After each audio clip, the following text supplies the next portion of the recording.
Welcome to Project Comedy, a podcast by and for military veterans doing stand-up comedy, turning military banter into quality stand-up comedy acts. We might be veterans, but our comedy aims to get everybody laughing. At the time of recording, we've received a number of reports of veterans being triggered, uncomfortable memories resurfacing, disturbing recollections of military service, and a general feeling of unease. And that's not surprising, given what's happening in the world right now. We have the ongoing war in Ukraine, the current situation in Gaza, the UK Armed Forces prosecuting Houthi targets in the Yemen, deaths and mass injuries of US Armed Forces at one of their overseas bases, and the head of the British Army, the Chief of the General Staff, saying that we need to be preparing for larger conflicts and alluding to a near return to conscription and national service. These are disturbing times. And veterans know better than most the price of conflict, not just financially, but physically and mentally. So how do you maintain your mental and physical well-being when we can all see the potential for a future further conflict and it all becoming too close to us? We'd argue there's no better time for veterans to bring stand-up comedy to the general public. Our lived experiences can educate the public on the realities of military service and the risks we take, and how those risks and sometimes become more than real. Plus, by engaging in comedy, we can not only brighten the lives of audiences we entertain, but to ensure that we can fight the triggering memories by finding the funny, not only for our audiences, but for ourselves. In the writing process, we can find the funny for ourselves and then have the joy of making others laugh as they learn. Take the example of that time when we went through the transition from being sailors, soldiers, and airmen to becoming a civilian, and how the language and expressions we used in service confused the living fun out of civvies. Even how one service's language differs so greatly from our sister services. And there's the joy in translating things for each other and for civilians.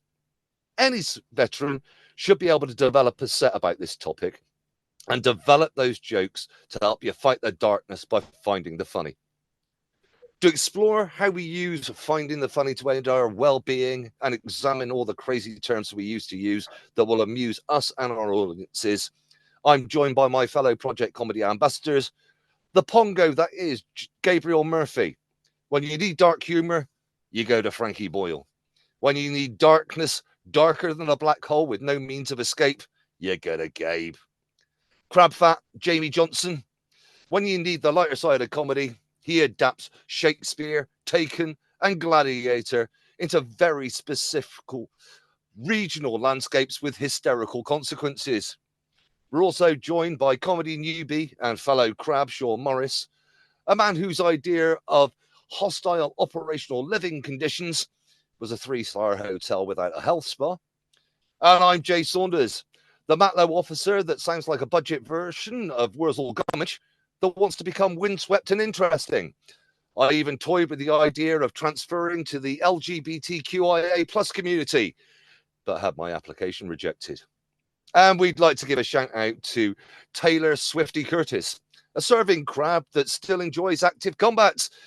If you think that airfast is combat rather than what it really is, action man maneuvers for infantry wannabes. A man that had a personality when he had a pickup truck, but is mad enough to want to own a husky. So thanks very much for giving us some subject matter. Gentlemen, welcome. How the hell are you? Grand. So you want to be windswept and interesting? Well, maybe one day you'll be windswept anyway. my hair's been windswept. It's been so windswept. What year did it get swept away, young man? 2016. Please tell me you were performing in Oklahoma, because that would be such a brilliant gag to bring in. When the wind comes whipping down the glade and Gabe loses all of his hair. I mean, it wasn't actually the wind, it was a razor. I don't know. Was a Gillette Blue too? Go on then. So the world's a bloody horrible place at the moment. So let's before we go into the comedy aspect, has all the news about the various conflicts around the world started impacting you as veterans, as it brought things back to memory? I want to say this is the first time I've actually heard about this news, and the reason why is because I don't watch the fucking news. So I'm just letting this for the first time, and I'm going, sounds about normal, not worried about anything. So no, Well, good. I've just renewed my subscription on hotel.com. I'll ask a random question then, a controversial question, because we all served. The chief of the general staff was trying to suggest that he wanted a citizens' army. Not quite conscription, not quite a national guard, but actually something bigger than the TA, a separate thing to it. Let's imagine it was something like national service, where every able-bodied man stroke woman, depending on how they put the legislation. Do you think the idea of a national service would be a good idea? Well, if they do it civilian operated and like run it like a civilian company in a sense, it'd be probably 100% more fucking useful than the actual military. Because as you know, just walking around and fuck everything up, panic, and somehow make it work. Are you basically trying to say the only problem with the military is the officers? No, the only problem with the military is the fucking military. They're just a bunch of ass-kissing wank stains that you've got to, right. What do you think, Dave? What do you think? Personally, well, if you shut the fuck up and let me answer, I personally think that conscription and all that sort of shit, it doesn't work, because if you try and force someone to do something that they don't want to do, like various acts of something, it's never going to be enjoyable. And plus, as well, you think of all the plebs that are out there now, like fucking knobheads going around stabbing people for no reason at all, but other than a bit of crack or whatever. Not actual crack, by the way, just good times. It's just, is that the Irish? Why would you want to train these people to kill things? Well, they could be better. They could be an officer. They won't know how to kill anything. Oh, thank you so much, you wank shaft. What about you, Jamie? It might be a good way of emptying the prisons. Oh no, thank you. What, are we suddenly turning into the Wagner organization? We're suddenly going to send our prisoners to war, and no wonder the Russians have got problems at the moment. You read my mind. You read my mind, my friend. You could use the prisoners as targets. I think there might be a minor legal issue with using prisoners as targets, mate. But, at 100 meters, target will fall when hit. Anybody used to play the Battlefield Bad Company or Bad Company 2 games? That'd be basically what we're going along the vein of. But yeah, I think the main problem is we're British. It might work in a few other countries, but we're British. So if someone makes us, or basically threatens us with making us do something, pretty much just going to make their life miserable by not doing it or being as slow or as difficult as possible. I mean, I'm going to show me age here, because none of your parents would have gone through this, but my dad ended up doing national service. None of our grandparents went through it either. But my father was one of the last guys, that went through national service, and he spent his national service years out in Germany, dismantling all the Bailey bridges that we had to erect so they could end up going through the civil engineering restoration of West Germany. And my dad loved his time in national service, and he asked me the question when I got commissioned, what would you think of it? And I think there's something very special about having a volunteer force. Everybody that is in the military has chosen that way of life. They understand, most of them, what they're getting into. And having done a lot of Part 1 and Part 2 training, would I want to train the general public? No. There is something good about training people that want to be there. They've made the decision to join. The idea of forcing every able-bodied person to do military service, it may work for other nations like Israel and what have you. But and Switzerland as well. Don't forget, every able-bodied person is part of their armed forces. Well, it's working out quite well for Israel. Well, I don't want to go down that comedy coldie. Okay, we're gonna cut that one. No, wow. we'll leave it in. We'll just point out it's a massive comedy cul-de-sac. But this is the point. We hear those things, and it's upset quite a number of people. What to veterans out there that are being triggered by hearing all of this stuff? What would you say to them? I'd say, don't worry about it, man. You're not going to get called up. You're just as fucked up as all the rest of us. I was going to say, mate, could you imagine how desperate the British military would be if they tried to re-enlist us four? I mean, there's only one way they could make it worse. If they re-enlisted us four and put us in the same unit. Yeah, so the unit would be called Mad Company. That's what it would be called. We would literally be the definition of Suicide Squad, but we would be committing suicide before we got to the front fucking line. It would be. Why would you want this fucking mental lunatic trying to lead men again? It's not a good idea. Compared to the current officers, you're not that I bad. mean, the problem is I'm Raf, so even if I wanted to kill myself with a gun, I'd probably fire it in the wrong direction. See, I'd be like that. Like, if I pull the pin on this grenade and put it in my mouth, that'd work, wouldn't it? Well, plus the fact, guys, it's been so long since we were serving, we get it wrong. I mean, I'd be terrified that I'd pull the pin and throw the pin and retain the grenade. I mean, something's gone wrong here, Sergeant. What the fuck was that? Why are you running away? Why are you running away? Let's go back to lighter things, because I honestly believe, I mean, they say the old joke, you know, laughter is the best medicine, but to be perfectly honest, I'd sooner have penicillin. But laughter does help. When we came out of service, I'd sooner have psilocybin. Did you find that your language you were using, that you'd just been so indoctrinated to use, there were terms that suddenly civvies are just looking at you like, what the fun is wrong with that lunatic? Yeah, they didn't seem to like the word cunt every 5 seconds, apparently. My language, my actions. Yeah. The way I stand in a corner and observe the room all the time.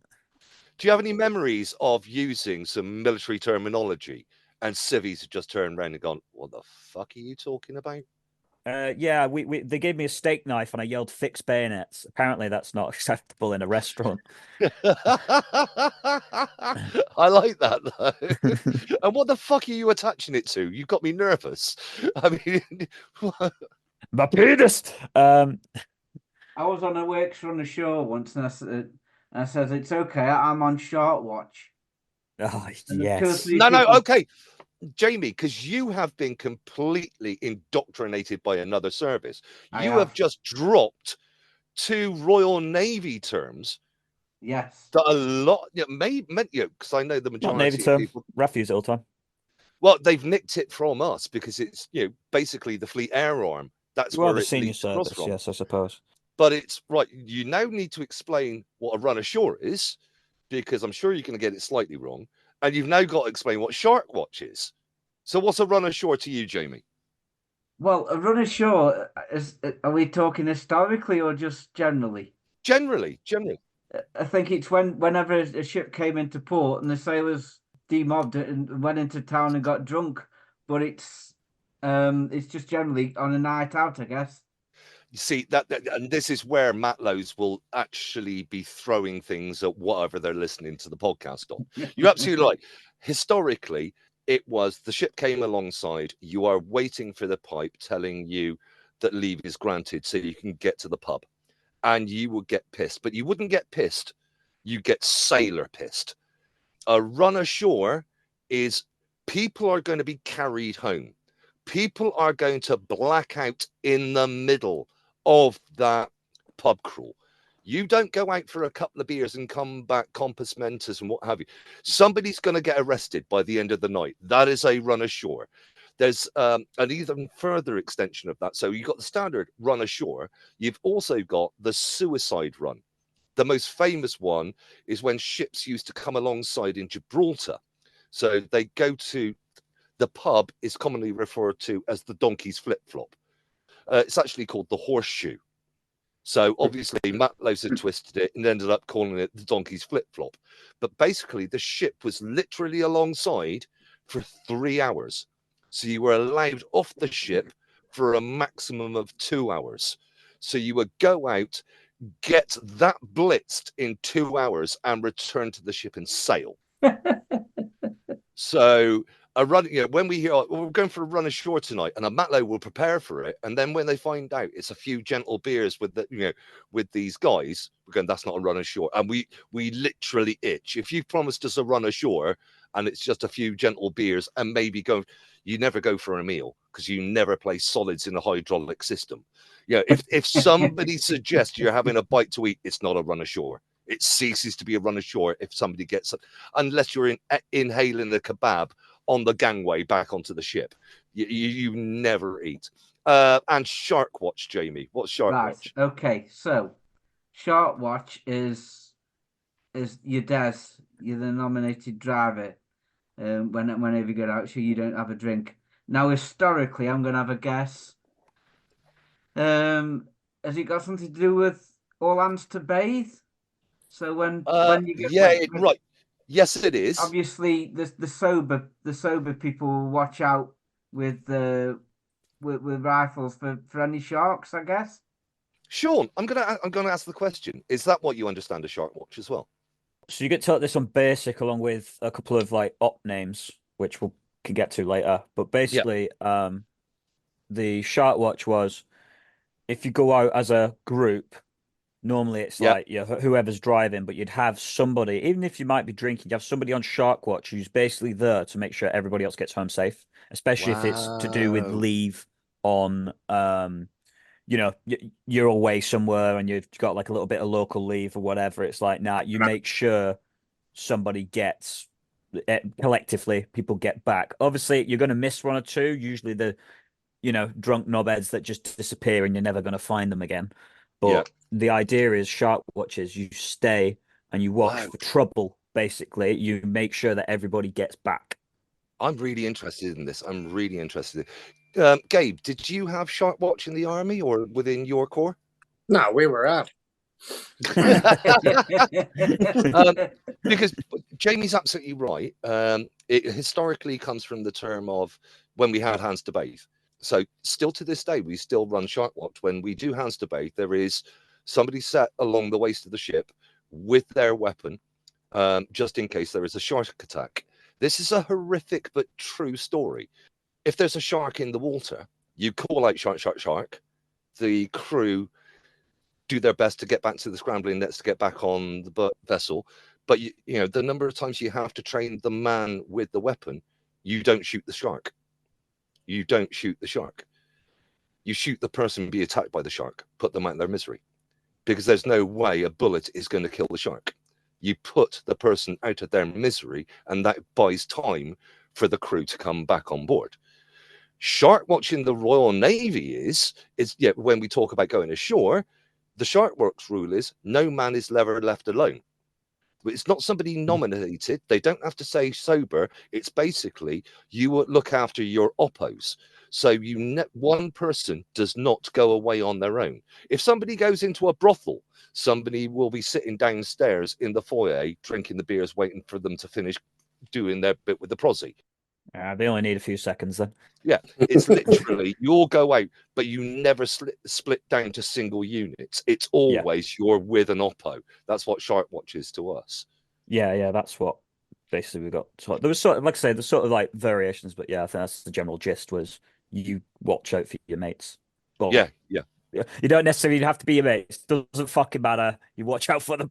Absolutely. And we use the term oppo, God, I've dropped another Matlow thing in there. Oppo means friend, but oppo actually basically means anybody you serve with. They might be an absolute wanker that you hate, but you still have to serve alongside them because the following day you could be fighting with them.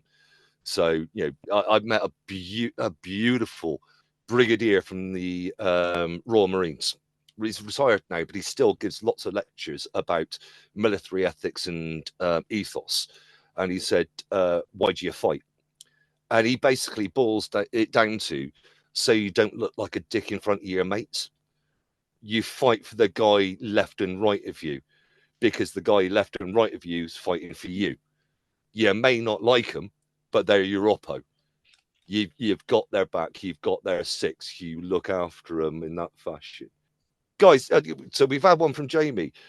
Boys, have you ever ended up dropping anything else into conversation and civvies looked to you going, what the fuck are you talking about? I called someone a Renf once. Go on. What's Renf? So R-E, how do you spell Renf, mate? R-E-M-F. And it means? Rear echelon motherfucker. Spoken like a true infant to you. I've got a mate who's in Rough Ridge as well, and because I was in the Remy, when we had like a couple of infantry mates, I called him a Renf, and he goes, everyone was laughing about it because obviously the infantryers knew what I was at. He turned around and he went, "Oh, you're a Renf as well." And I said, "Yeah, but you're the Renf that Renfs call Renfs." But yeah, I called. People didn't know what that meant out in town and stuff like that, you know. Again, do you know what? Yeah, there's going to be civilian listeners to this going, "What does rear echelon mean?" And it's basically the people that are left behind at base. I mean, there was that beautiful gag about the Air Force, and I apologise. We got you know two crabs. No, you don't apologise. Go fuck yourself. But there was the joke of the average airman is in as much danger of combat as the postmistress at St Morgan, because there is the beautiful story about the Air Force. They turned around and said, "We're the only service that's got it right. We send our officers to war. The rest of us stay nice and safe." Yes. Which, when you think about it, that's not a bad decision to make. Maybe the Air Force have fucking got it right. And then you get sent to Odium and you basically do what the fucking army tells you. You're like, shit. Well, you end up like Jamie, go to Yeovilton and end up becoming a Navy wannabe. So... Well, the thing with Odium was because it's chilies just landing people's backyards or as close to. It's get paid by the RAF, do what the army. We're about as tri-service as a fucking medic. If I drop in some Matlow ones then, so Matlow terms, see how many I've got a good one. Go on. Gen. Now, I hear gen, and that means two separate things to me. Oh, it's not a generator. Information. Because that would be Jenny. Yeah. So yeah, so it wouldn't be a generator. So hey Jenny, don't be hasty. But gen to me would either mean it's gen, like a gendit, so means genuine, or here's the gen, as in here is the information. Right. So gen, as we did it, falls along those two lines. So when I said gen in a pub and I put my fist up towards basically my temple, it means that I'm claiming that this is genuine information. Whether you're spinning a dit or just giving something that people are disagreeing with your information, I say, no, gen. So if you gen it, but gen means it's genuine information or a genuine story. So would that be like the Navy using the term safeguard? Yes. Or even safeguard 12 clips. Safeguard is sacrosanct within the Royal Navy. You are not allowed to break the safeguard rule. It is literally the ultimate sin you could commit as a sailor. So the one question you'd never want to be asked is, so have you had an affair since you've been married? And they go, no, I never have. And if somebody went, safeguard, you would have to answer honestly, because if it ever got out in your career, you broke the safeguard rule, no sailor would ever serve with you again. Right. But with a RAF, so we don't take anything that seriously. So, gen, someone said, you say gen it, right? If somebody's, I tell you, you think, he's just making this up or something. You say gen it. And if they won't, you're like, right, I'm just going to take it with a pinch of salt. He's not really going to, he's not going to do it. If they gen it and it's found later proven false, it basically means goodbye to your eyebrow. because you've just basically. So now you look like an absolute twat, and you're probably going to have to shave the other one off as well because you're going to get in trouble. Because the army are cooler, right? Cooler, really? Okay, carry on. We put on a cameo spin to gen, so we say gen up instead. Gen up. Right, okay. It's really interesting. So it does sound very like Safeguard would be in the Royal Navy. We would never go to the extremes of, have you had an affair and what have you. But if somebody's spinning a dit around a table, but it's got some consequences, and you would turn around to them and go, Safeguard, because if it was going to change your course of action or what you're going to do that evening, or if a girl likes you or something like that, and you went Safeguard, and they go, nah. But if it's absolutely genuine, because it literally holds that much of a meaning to sailors, you never break the Safeguard rule. But if you're really trying to reinforce an argument, exactly as Jamie said, if you're trying to convince somebody, going to Safeguard 12 clips. So the clips are what holds a hatch in place, keeps the water integrity of a ship. If you're at 12 clips, you're in serious danger. So when you say all clips, Safeguard all clips or Safeguard 12 clips, you're going, this is how honest I am being with you. So gen for us also comes with another slang term-ish, which is pull up a sandbag, which means take a chair. Yep.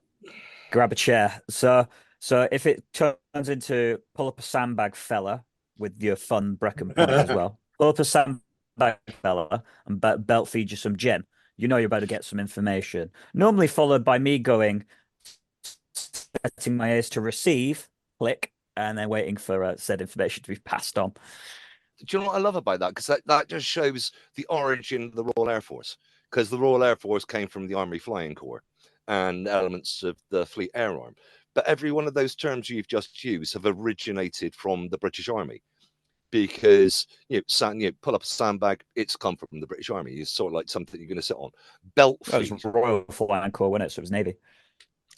So, no, the Royal Flying Corps was not Navy. I mean, so the Officer Corps nicked its ranks from the Royal Navy. Right. Your other ranks nicked your ranks from the British Army. So it's a hybrid of the two, except the fact that your officers only start wearing scrambled egg from group captain, whereas we start wearing scrambled egg at commander. So that's the way they. But also belt fed. Belt fed came from scrambled fucking egg. Yeah, high-ranking officers. I love that you call it scrambled egg too. So where they wear the gold braid on the peak of their cap to show that they're command rank officer as opposed to a senior or junior officer. So senior officers start at the rank of lieutenant commander, major, squadron leader. But command officers start at the rank of lieutenant colonel, commander, and wing commander. I'm genuinely loving the level of confusion on Gabe's face right now. use a lot of fucking egg. I don't think wing commanders get scrambled egg on there. No, they don't. Yours in the Air Force, it starts at wing command. It starts at group captain. Yeah, he's a fucking gay. Yeah, but the rest of us have had the sense to wear berets for how many fucking years, but they still issue with a chip hat wanker. Fucking what? Do they still issue forage caps? Oh, fucking hate them. You have to buy them though, I think.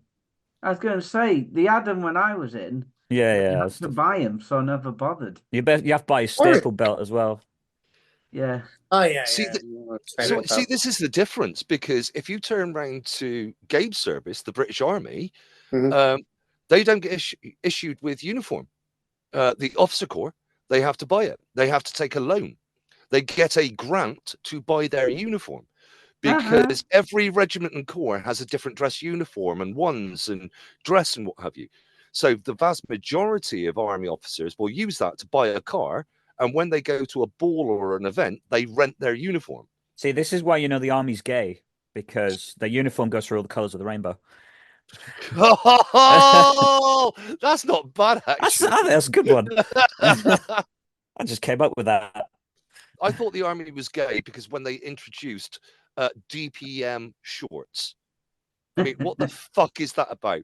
In what combat situation do you need to be camouflaged from the knees up?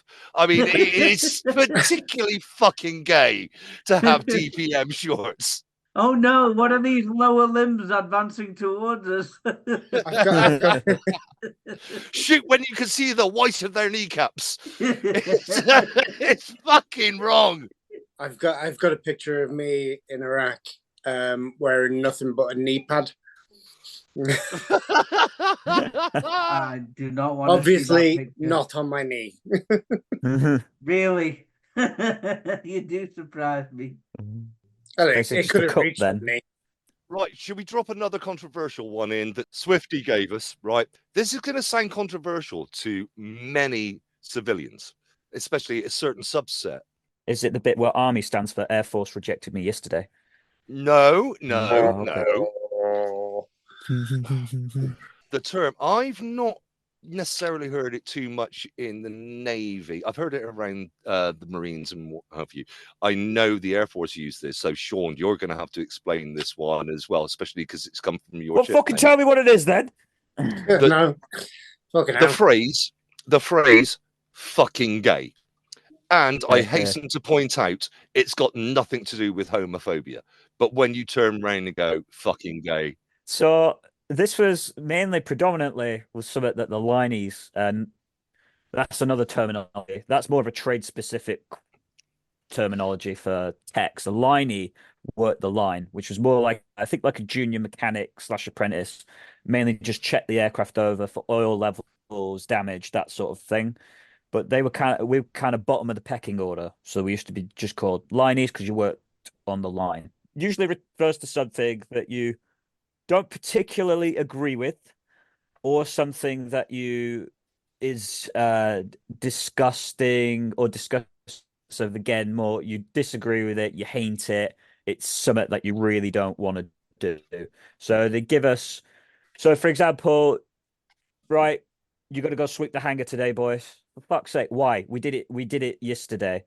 Well, because we got an inspection and the boss just wants us to do it. Well, that's fucking gay. That would usually just be, it's fucking gay. It's stupid. It's numb. You gotta go and paint the grass green. With sort of the way the world came, D and I come in and they sort of said, hey, we don't find that acceptable. But when I first joined up, I mean, this was as early, well, it wasn't even that early. It was like 2014, 2015 when I got to my unit. That was quite a common term thrown around for something you didn't agree with or want. But it wasn't to segregate somebody or to attack. So it was just that's just fucking gay. And it normally just generate a laugh, no meaning, no harm. It wasn't, again, meant to hurt. And again, It's to point fucking out gay. to our civilian audience, it had nothing to do with homophobia.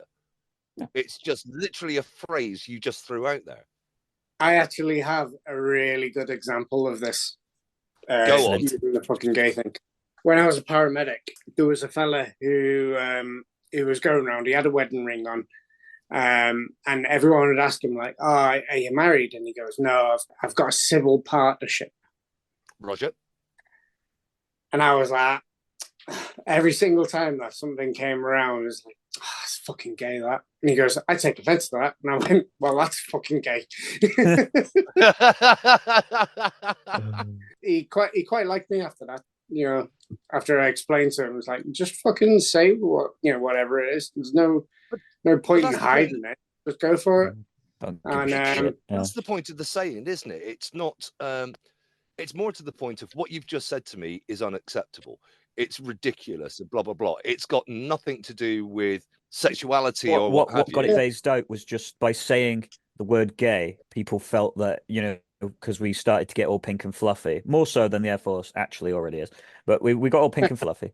Before you fuckers jumped in there, we got all pink and fluffy, and the D&I stuff really started to just go into overclock mode on the sort of the what is politically correct and acceptable, went into overclock mode. So that got phased out because you're saying it's something you don't agree with.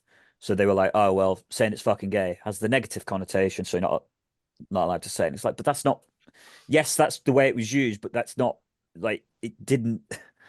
It wasn't used to harm, to hurt. It's not that's not what the point of it was. But yeah, I say we got banned from saying it, just became less acceptable. Still got thrown around. You just made sure not to do it in front of anybody with a fucking barcode on their shoulder. Any officer wankers. Or a camera. Since you just pointed at the officer wanker, I've got one that I remember. What, officer wanker? Where You can remember things. Occasionally, mate. Occasionally, I think they're called flashbacks rather than memories. I thought your level of dementia wouldn't allow it. No, I don't have dementia. I've just got old timers. As I advance in years, I've got less and less of a memory, and PTSD doesn't help. I went away and did a sailing race. So I'd done a lot of yacht racing with a charity. God, that's so officer. It's a great charity based down in Falmouth called Turn to Starboard. So if you want to learn about sailing, they ended up having a wing that did purely sail racing. And that, I've got to say, yacht racing is adrenaline filled. It's fucking, my God, my heart rate doing these races was absolutely fantastic. And I went out with a civilian crew and they asked me to plan the day and what have you. And I turned around and went, oh, just give us a brief on what the day is. So being a sailor, I'm used to Latin longs and tide times and what have you. And I did all that. And I went, and then around about 1600 Zulu, index. Everybody looked at me and went, fuck. And they start picking up their RYA manuals, Royal Yacht Association manuals, trying to work out what index was because they thought it was some naval, some massive race sailing terminology. And I went, it means end of exercise. It means the day finishes. And they had I suddenly discovered something I had been using for 23 years that each one of the services understands what index is, but it was completely foreign to all the civvies around me. Well, they don't exercise, that's why. Lazy shits. Another reason to get them conscripted then, Gabe. Nah, fuck that. Can you imagine the likes of fucking Boris Johnson? Like, it was bad enough that he was in control of the fucking country. Boris Johnson, bless him. And I mean the direct opposite of bless him. Yes, and all who sail in him. Made the statement that he would be quite happy with the concept of conscription and would happily serve as a lance corporal. What? First reaction was, what makes you think we would promote you to Lance Jack, you pathetic, fop-haired cunt? We wouldn't want you as a private. There's no way we're going to let you be a Lance Jack. No, we want you as a supply officer so we can just stick you in the shelf with all the other useless shit. All right, that's what we want. Stackers have uses. The only good part about Boris Johnson being enlisted into the British Army is we could give him a fucking buzz cut and get rid of that fucking haircut. It's the only good thing that would come out from Boris being in the army. I would fucking annihilate him if he was in, honestly. Don't sit on the fence, guys, by the way. But what always gets me as well is like all these people who go around saying like, oh yeah, conscription's a really good idea. Well, did you fucking do it? Did you join up? No, did you fuck? Yeah. And you're not going to either, fucking useless piece of shit. Just before we go into a break, let's have a look at a couple of terms that civilians will probably sort of understand. Square away. But that means slightly different to them. So, for example, it's now moved. I've seen this move into the civilian arena. The term "hurry up and wait." Now, to civilians, that means an elongated process. Oh, I thought you were talking about dildos. I thought he was going to go into fucking like what Twitter and X was. Yeah. But civilians will now go, hurry up and wait. It's management speak for this process is taking too long. What does hurry up and wait really mean to us as service people? Oh, it's just the standard operations, isn't it? Yeah. We're either mad busy or we're doing nothing. So, example of this was, right, we're going to go do a debt over in America for some training stuff, whatever. Cool, no worries. The timings kept getting pushed. And we were like, right, we need to be at this place for 6 in the morning. The flight's at 8, but we got to do a baggage check-in at a completely different base, which would then get chucked on a van, and we'd basically follow the van to the Bryce to get on the plane. So it was really dumb. But we got there at about 3 in the morning. So we were rushing around like mad hatters, jump in, get there, 3 in the fucking morning. So you just had us run around for no fucking reason. Yep. Then sit here for 3 hours, which was the hurry up and wait. We had this mad rush because everyone's panicking. Oh, we need to get there. We're going to be late. 3 hours early. What the fuck? I could have had another 2 hours in The bed number at of least. times that Like, happened in my sleep. career, that especially when I was working with the army, we'd end up at 0300, do PT, do a log run, to then run back to the showers, then get all your bags. You got your Pusser's grips, you've got your Bergen, what have you. Embark on the coach, put it all in. You've checked out your weapons, put them in. You arrive at Bryce Norton 0500 to discover your flight was at 1600 that day. Oh, mate. Yep. And it's just like that. That was just standard operating procedure. Yeah, because we had a flight at 1600, our day started at 0300. It was that is the literally. So you civvies that think it's an elongated process, no, it's a waste of time and fucking money. It is literally you are sat on your Bergen doing fuck all. That is hurry up and wait. You have literally worked your ring piece off to sit and do fuck all for multiple hours. I was on Spearhead when Iraq kicked off, right? Do you know how many days we spent? How early we got for our flight? Go on. 3 days. Oh, 3 my. days early for your flight. 3 days early, we were sitting there on the runway, waiting to go. To be fair, if you were flying out Crab Air, I bet the flight was delayed. Ooh, that was mean. I had to throw it in there. The final one I'll throw in there before we go into the break.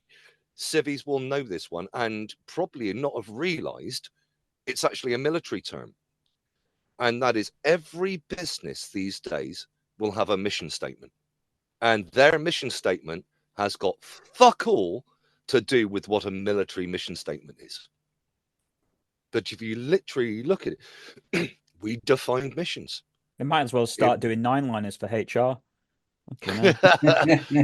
We may discuss 9-liners after the break, but let's just pause for a couple of seconds and let any of you know how you could end up joining Project Comedy.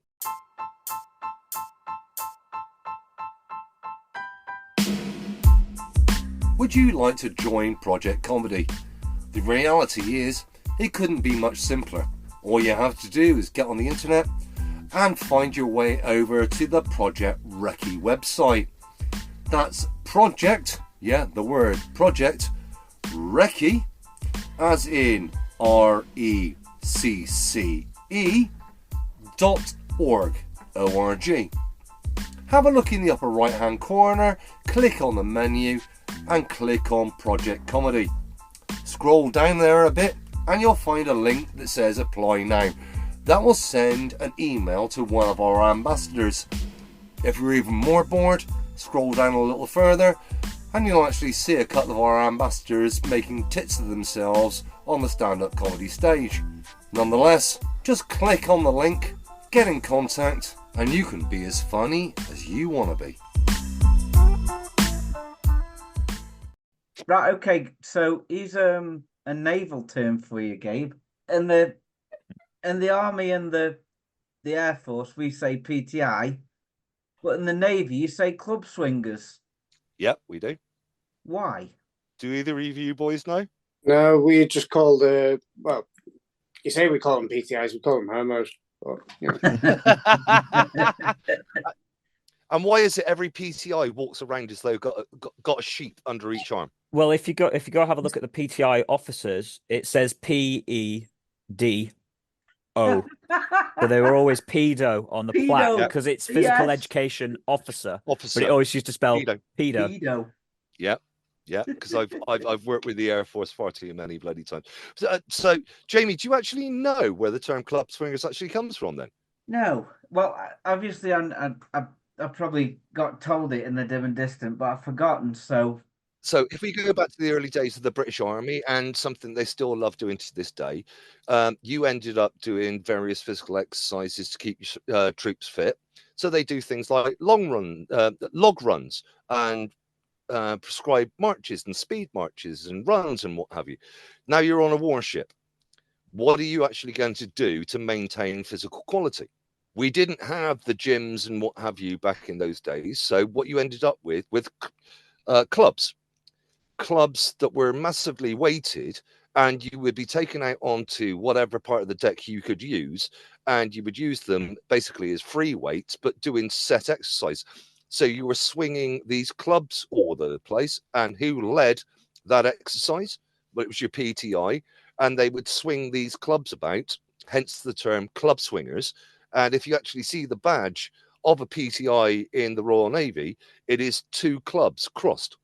So that's where it actually came from. It was the tool they used to maintain the physical condition of the sailors. yeah. Somewhat boring, but possibly educational. Boring, you. What? I don't realise how I could turn that into a refuse joke, but that's why we call them club swingers. He's Next so you'll cutting be me out. telling me the earth is flat. You mean it isn't? Can I chuck a little controversial hand grenade over there that Mr. Gabriel Murphy can explain is that in the British Army, there's a certain section of the British Army that sounds like a racial slur that isn't, but it is a derogatory term, that you have a certain substrata of the British Army called what, Gabe? Monkeys. Mm-hmm. And what are monkeys? The Royal Military Police. Also known as fucking grasses. So red caps. I actually don't know the etymology behind it. Where do you know why they're called monkeys, or is it literally because they were supposed to be gorillas and their knuckles scrape the floor? I'm assuming you know. I don't. I honestly don't. No. I mean, I had. I think it might come from when a bunch of monkeys see something, they point and scream a lot. Like a group of red caps. And I honestly, genuinely think it's from that. But might be wrong. RAF police are called snowdrops. Snowdrops. I was gonna say that. I love the fact that Air Force, the RAF police are called snowdrops. The white caps. Because the cap cover is white. The trade you go into when you don't have any friends, or you want to lose the friends that you've got. See, the thing is that they're also, I think the joining requirement for the RAF police one was pretty low. So the running joke used to be, if you get stopped by one of them and he's got the dog with him, show the ID to the dog because the dog's smarter. I used to love that. Which I did do because I thought I'd be a funny fucker. And he didn't see the funny side of it, unfortunately. The dog did. The dog did. The dog got the joke. Yeah. I mean, I've been out of the Navy for a few years now, but our police weren't police for until 2010. 2010 is when they actually changed and they actually became the Royal Navy Police. But they were called Reggies because they were regulators. They were not allowed to carry warrant cards because Winston Churchill stripped the Royal Navy of its police powers because he believed they were so corrupt, which is where the phrase rum, bum and backy comes from. That is from Winston Churchill when he struck the Royal Navy of their right to carry warrant cards.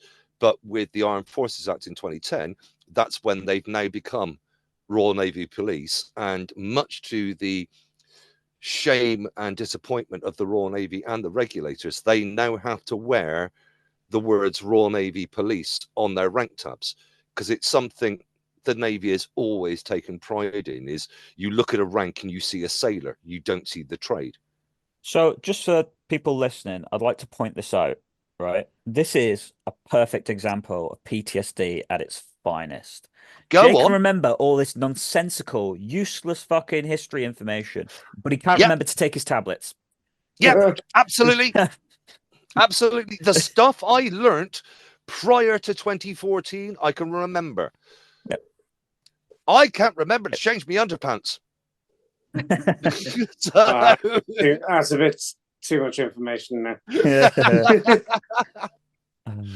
Go on. Who else has got another one we can play with? Stabs. Go on. Stab. Explain stab. Shank you, bruv.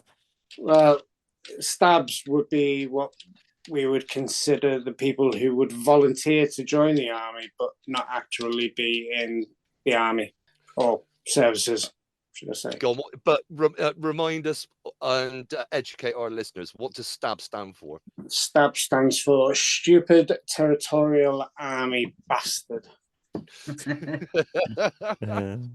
Because they are. Because they are fucking stupid. They're running around like fucking Kermit the Frog at the start of the fucking Muppet Show. At least yours are better than ours. We've got No, they're not. We've got the RNR. The RNR, which is supposed to stand for the Royal Navy Reserve, but we called them the really not required because they can't do a single fucking job at sea. They're only useful ashore. Well, I've just thought of a really good punchline, guys. Air Force Reserves. The Air Force, yours used to be up until about, I'm going to guess, The around Royal about Auxiliary Air Force. Stereotypes are there for a reason because I don't get it. See, well, the thing is, so the RAF are basically a reserve service anyway. Let's be fair. So we don't need reserves. Do you need an airstrip garden? Yeah, we have a space force. I can shoot a pigeon at 400 yards. Here's one that the first time I'm going to come out with three terms that you can, Gabe can just rally on massively. The first time I started working with the British Army, I heard these three terms. One upset me, and the other two I had no fucking idea what the fuck was going on. So the one that upset me was Jack, and then the two I had no idea about were Ali and Crow. Jack's usually followed up by Jack Cunt. Yeah. But Jack just means a sailor, doesn't it? Yeah. What? So that's why it confused and it upset me because I'm turning around and going, "That's just Jack," and I knew it was something wrong. I'm going, "Beg your pardon," and I literally turned on my troop of lads. I had just been given 30 young soldiers, and one of my sergeants turned around and went, "That's just fucking Jack," and I just went, "What the fuck do you mean?" And I launched at him. He's just looking at me going, "But it's fucking rubbish, sir." I went, "Exactly. What you?" It took me a while to explain to him that Jack means every member of the service of the Royal Navy. We are Jack. We are Jolly Jack Tars. He had no concept that we are called Jolly Jack Tars. It was completely blind to him. But when you use the term Jack, Gabe, what does it mean to you? Someone who's just fucking not pulling the weight. So, like, or they've dubbed someone in for something. So it's like, who's shit in the corridor, and you just go, "Nah, it could have been Jake." Like, like if you've just swanned off for the day, and you've had to fucking work twice as hard, you just go, "Oh, you Jack cunt." What about Ali? Because I'm sure both of the Air Force members here have also heard the term Ali. What? And I think I know what it means, but I'm not certain. Ali is basically me. You fucking wish. I don't know where it comes from, but it basically means it's fucking sick. It's gooch. It's fucking amazing. It's just good, good or cool, or it's just a positive word for me. Whatever it is you're talking about. I don't know if I could say anything positive about you, Gabe. Not too sure. No, you just say like you'd be like, oh, somebody's got like the new fucking, they're flashing around with some new new night optics, and you're like, oh, that's fucking alley. That's alley. That like it's cool. It's good. It's fancy, or just a positive word for whatever. You could use it in multiple contexts.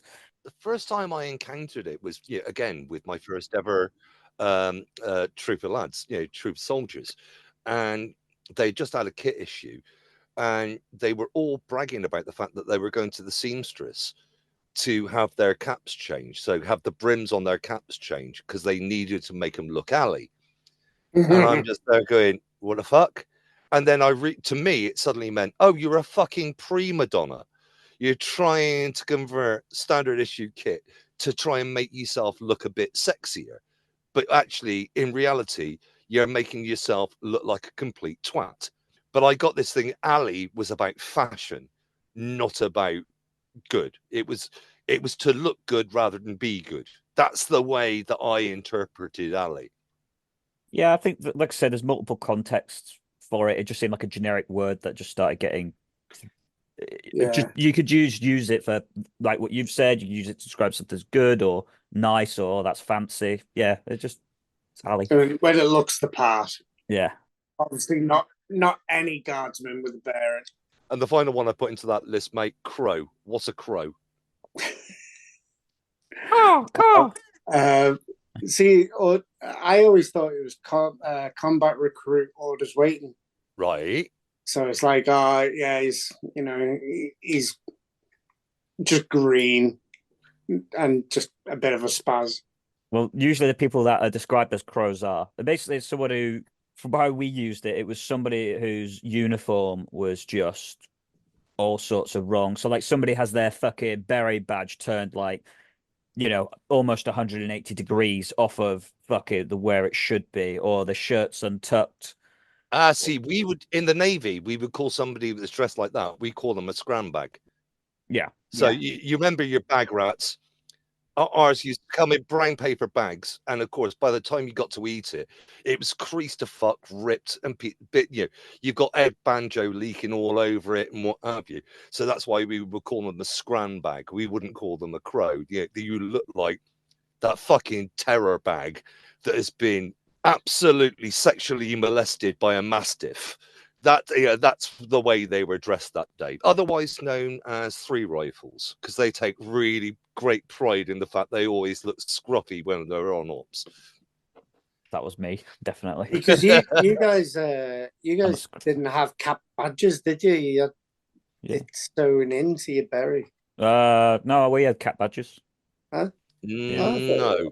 We've got cap tallies in the Royal Navy, so our junior rates, our able seamen and able rates and leading hands, they still wear the non-peaked cap. So you wear a cap tally around it. So the cap tally will show the name of your ship or your establishment on it. So it will have HMS Daring on it or HMS Excellent on it. We don't have cap badges. Our badges change by rate. So the further up you go in rate, so that's our equivalent of other ranks, it becomes more and more ornate as you move up your rating level. So at ABs is just a fouled anchor in a circle. By the time you become a warrant officer, it's embellished with a lion and the unicorn and what have you. Officers wear the naval crown and laurels around it. And every officer wears the same badge on his cap. So Gabe, the ones that are sewn in, sometimes you'd have crew would have those sewn in, but usually it was officer berets. They would have it all sewn in. For us, we just get like a brass plate behind, which you used to have to brasso the fuck out of, and then it's just held in by your standard pin. You've got RAF held in by standard little pin at the back. But yeah, that's just it. You used to just take. I mean, when you got to your unit, really, you just take the fucking plate out because you used to just push into your fucking skull. So you just take the plate out because it made it uncomfortable to wear. But yeah, no, we'd call someone a crow. Normally, people that just ill-dressed, ill-fitted, or like they'd be like looking like, yeah, I'm looking really good, but then their beret, like you're supposed to have your badge sort of. I think for us it was over the left eye. It was over the left eye. Correct me if I'm wrong. And then they'd have it like leaded further and further across their head to the point where it's like past their temple rotationally, and you're like, that's your fucking crow. Sort that beret out, or sort that shirt out or whatever. But then you could take it a step further, and if they walk past, you just have a group of lads just going as they're going past to kind of let them know that you're being a fucking crow, sort it out. Just like when a woman used to walk past in the office, I used to just go as a lady walks past. Another one for crow for us was maggot. Maggot. Fucking maggot. is really good. I love calling people maggot. Does it have a particular definition, or is it just a general insult for somebody that's not well ordered? Because you're a larva, aren't you? Yeah. I got a couple that I wanted to chuck in from my career when you suddenly realise that words mean different between services. In the oldie days. Back in the day when Long John Silver had 2 legs and an egg on his shoulder. Did you have words back then? They're just like grunted. I think Jay was commanding at the Battle of Trafalgar, wasn't he? No, unfortunately, I refused to kiss him. But there was the lovely joke that's gone around all services about the difference between the word secure in all 3 services. In that, if you turn around to the 3 services and say secure that building, the Royal Navy would go in, turn all the lights off, lock the doors, and go home. The British Army would take an 8-man team in, kill every fucker in the place, and set snipers on the roof. And the RAF would take out a 3-year lease with an option to buy. Yeah. In each service, secure means very, very different things. But the one that I actually encountered that stunned me for ignorance, and I'm going to place I'm not placing the ignorance on the British Army. I'm placing the ignorance on the particular officer involved. And I'm blaming a very young lieutenant in the RLC's EOD Corps, bomb disposal officer, and we ended up having to do a crew exchange. We were going on a tri-service true operation. I mean, there was going to be kinetic activity in this, and we had to make sure everybody knew everybody else's part. So we did this moment of encountering each service. So we took our team on board a warship, and we're watching the bridge activities.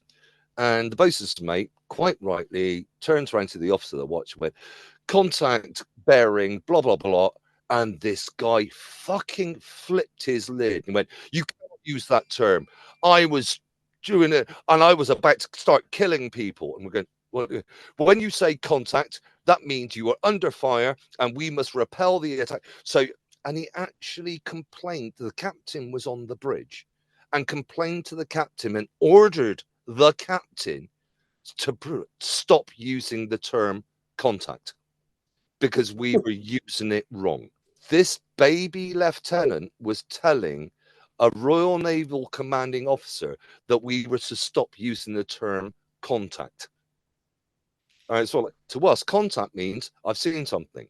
But I understand in land warfare, contact means you're receiving fire. Yes.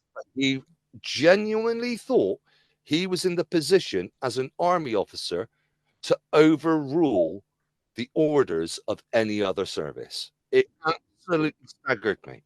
I would like to point out that for the RAF, contact means you need to pay your hotel fee. Yes. With your card. Contactless. I like that.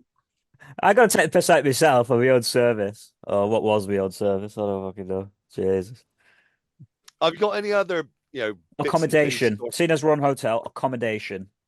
Right? Yeah. This means something different between the services. And my mate Swifty again has put this down, and I think it works quite well. So accommodation for the army means it's a tent. Accommodation for the navy, basically a ship. Accommodation for the Air Force, hotel, obviously. And accommodation for the Marines, a hole in the ground.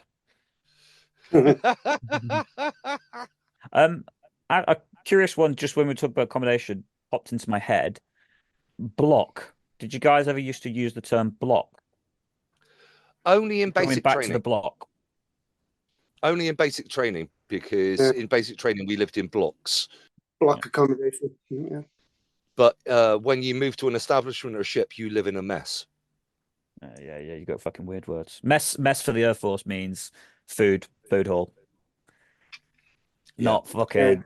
Yeah, so that got really confusing. Whereas in the Not Navy, I where think you it's put your- galley. Correct me if I'm wrong. Well, For you the put your head overnight. No, galley is where you cook. You eat in either the wardroom for officers or your mess, and then Right. you live in a mess deck. Right. Cool. Yeah. So yeah, Yeah, the for us, messes with sergeants and officers and yeah not for as lowly scummers. shit. Yeah. That has to be one of my favorite job titles I've ever had in my day. Scummer. When I was working at Bovington, I had the delightful title of Snob, SNOB, Senior Naval Officer Bovington. I fucking loved being able to go around and introduce myself as Snob. Are you saying? Who's going to tell him that wasn't his Bodding- actual job title?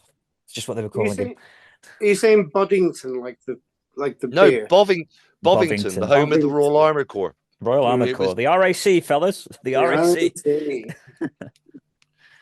fantastic place to work. To hang around with the cavalry was one of my greatest delights of my life, because I didn't realize the Okay, stereotype of what a Rupert is. And just to explain to our civilian listeners, that's the nickname for an army officer, is a Rupert. I didn't realize Ruperts like that truly existed, that they were public school dimwits. It was, a place full of well talented in the services, but to be honest, Tim Nice but dims. It literally was. This guy's got a very nice school tie, but he doesn't know how to tie his shoelaces. It was fucking amazing fun for me. Army officers, public school dimwits. Army junior ranks, public school dimwits that didn't pass school. I'm going to chuck this one out there for people to want, because maybe civvies have heard them, but I'll let you guys explain them. What's the difference between foobar and snafu? I can tell you what they stand for. Exactly. Go on then. I've never heard of snafu. Yeah, You've not heard it? Never Oh, snafu. brilliant, mate. I haven't Go either. on. Well, So- Gabe, all right then. So, do you know what foobar is? Yeah, fucked up beyond Not- all recognition. Yes. Fucked up beyond all recognition. And it's not necessarily talking about a piece of kit, is it? We're not necessarily talking about equipment. You could turn around and refer to somebody in your division troop, division wing, what have you, and go, they are completely foobar. Yeah, that's usually leads to a med discharge. Or an inappropriate relationship. Well, no. An inappropriate relationship could be a snafu. Well, I Because don't know. So, situation normal or fucked up. That doesn't make sense. how could it be normal then? Because your relationship's fucked up and it has been all the way through. Would it be a snofu, not a snafu? Situation normal or fucked up. Yeah, but all is an O, not an A. No. All. All's an A. All. Oh, all All. collectively. Look, just because I'm from the West Country, I am not going to put up with this Oh. racial discrimination of my language. Jay, you're a single white male. There's no such thing for you. We've got Gabe in the room, and he doesn't know how to say the word three. So you're not allowed to have a go at me for saying all and say it sounds like or.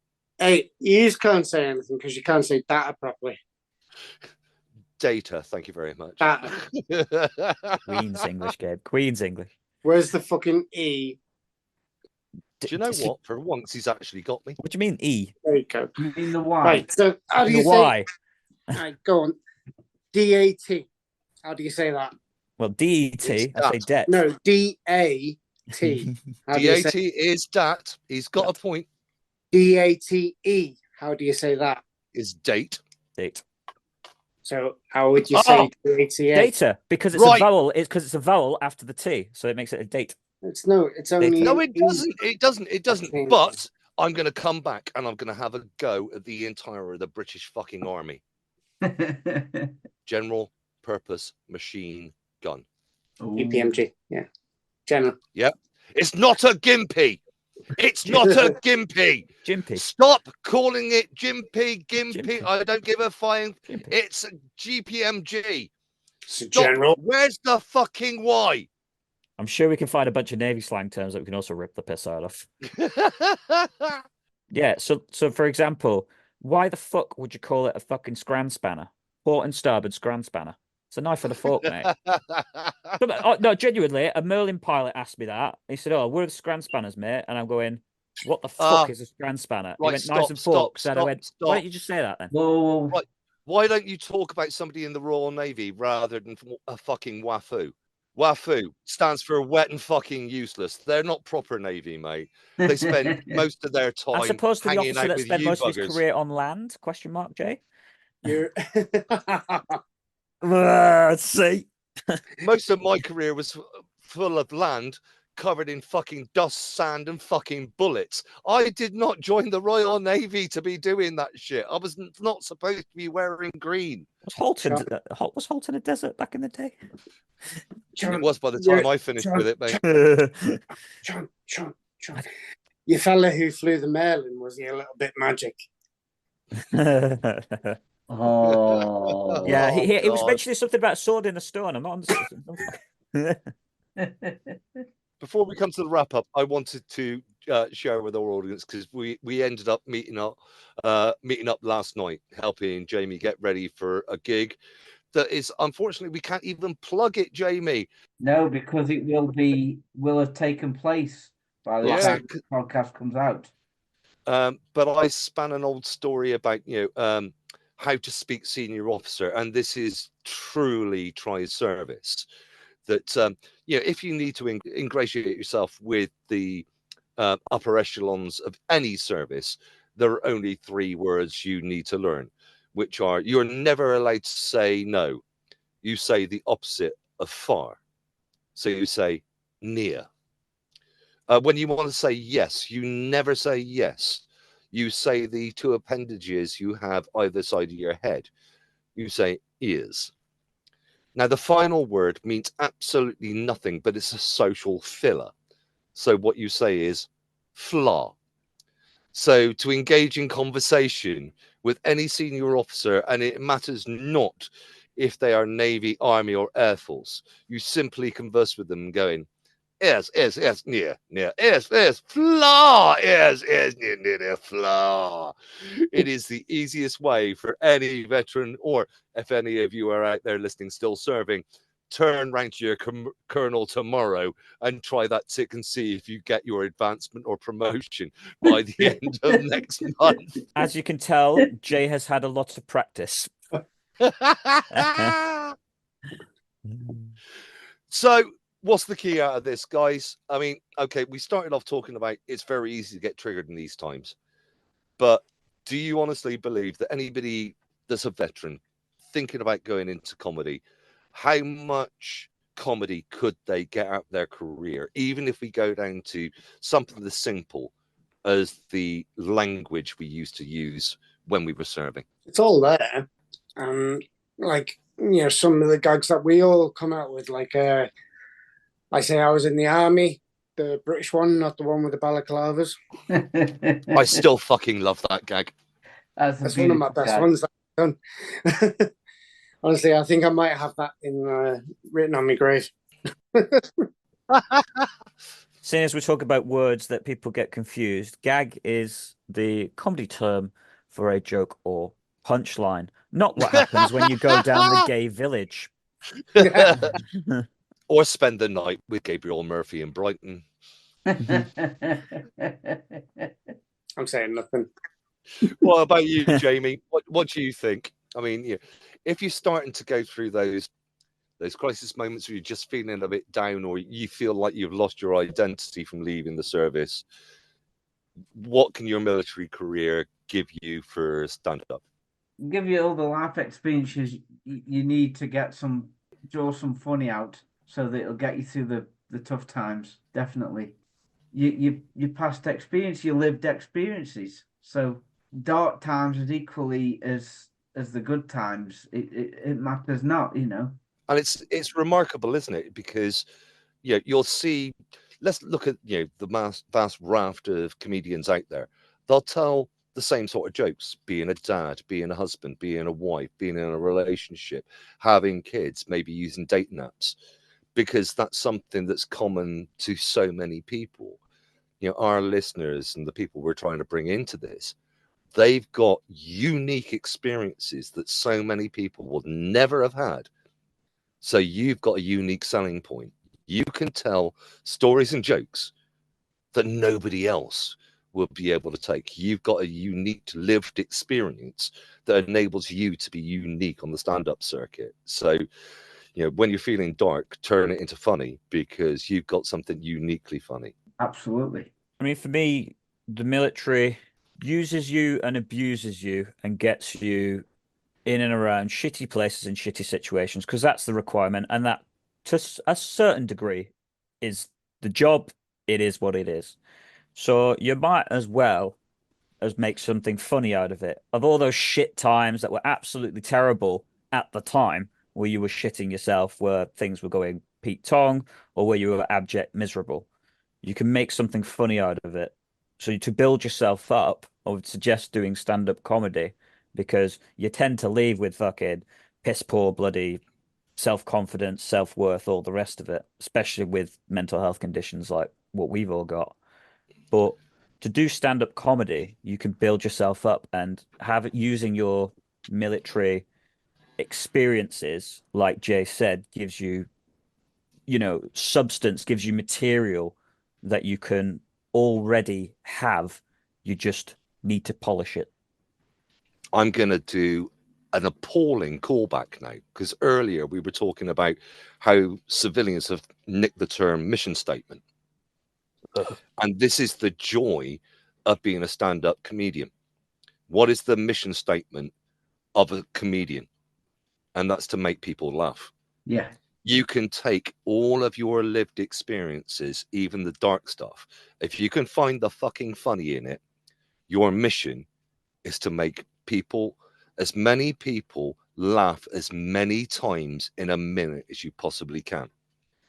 And what a better recovery tool could you have than something that just says, let's make people laugh, let's give them joy, and I'm going to give them as much joy in 60 seconds for every 1 minute of my 10-minute set, my 5-minute set, my 15-minute set, my 20-minute set. It's, to me, probably one of the most noble art forms, that all your job is, your mission statement is to give joy.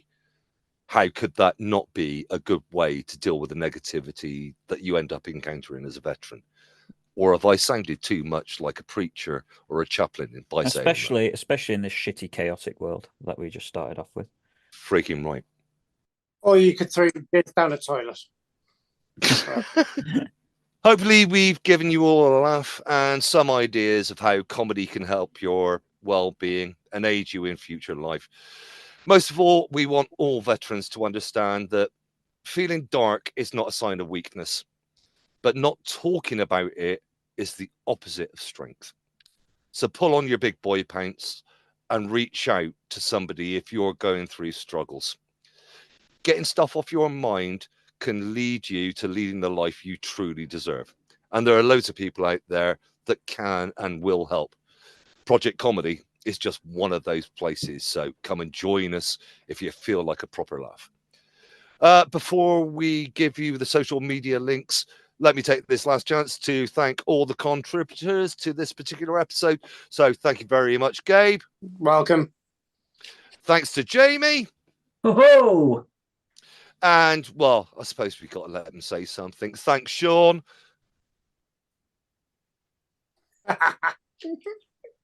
I'm going to leave this silence in the episode because I know he's going to tread on me at the end of the episode. We love you. We love you, Sean. We love you, Sean. Say something. All right. He's acting like his dog. And we'll sign off with our core message.